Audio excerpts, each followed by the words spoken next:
Hello and welcome to Trojan Talk. I'm your host, Aaron Taylor. With me today is Govind Menon, here to talk about the Center for Materials and Manufacturing Sciences, their new facility coming up here shortly. Thank you for joining me here today. Thank you. Thank you for inviting me. And here, we've had you here before talking a little bit about what this center is all about, but bring you back because we're prompted by the creation of your new home. The MacArthur Hall has just been torn down, and you're going to have a new facility that's going to take its place. First off, how excited are you about the fact that you're getting this new facility? So we're very excited. We're ready to move. So we have been retrofitting labs. We have more instruments than we have space for. So we absolutely look forward to modern, very specific labs and a building full of labs. Full of labs. Yeah. Now, before we get into the building, Yeah. let's give folks a background who don't know what the center is all about. Kind of give us an idea of what this center is about and what it's going to mean for the university. The center itself is called the Center for Materials and Manufacturing Sciences, but we primarily focus on plastics, particularly recycling of plastics.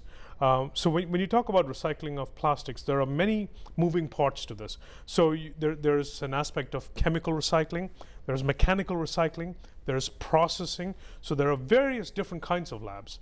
So, and all of these labs will have a different purpose, will have a different look, will have different requirements in terms of venting, noise cancellation, air conditioning, and soundproofing, and so on and so forth. And so you're this brand new building, and we're going to get a look at it here. We got some artist renderings that we have a chance so we can see what it is, and we've got them up there right now, and you can see what this building is going to look like, and just your impressions, and tell us about what we're seeing here, what we're going to see in this building. So to the right immediately, you'll see a maker space where we'll actually process new plastics. It's a beautiful building, and it's a new effort for Troy University. It's like nothing else we've done before. It's completely a whole building dedicated to research.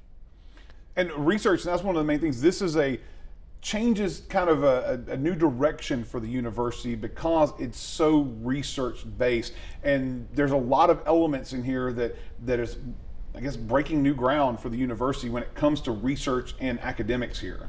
We absolutely are. For the first time, for example, we have a lab technician whose full-time job is simply to maintain and calibrate instruments. So in the past, faculty members have done it as part of their duties or release time and whatnot, but this is a dedicated position just to maintain equipment. In addition, for the first time, I believe, for Troy University, we're getting postdoctoral candidates. So about 4 of them to begin with, 9 to 5, all they do, including summer, is come here and do research. No teaching, just research. Just research. So all of that research going on, that breaking new ground, new things here. But once again, this facility, this brand new facility being made just for that. And you mentioned there, you talked about labs. Let's talk about like some of the things you're going to see, these labs and some of these spaces that are going to be so integral to how this whole center is going to work. So one of the equipment we have is atomic force microscopy.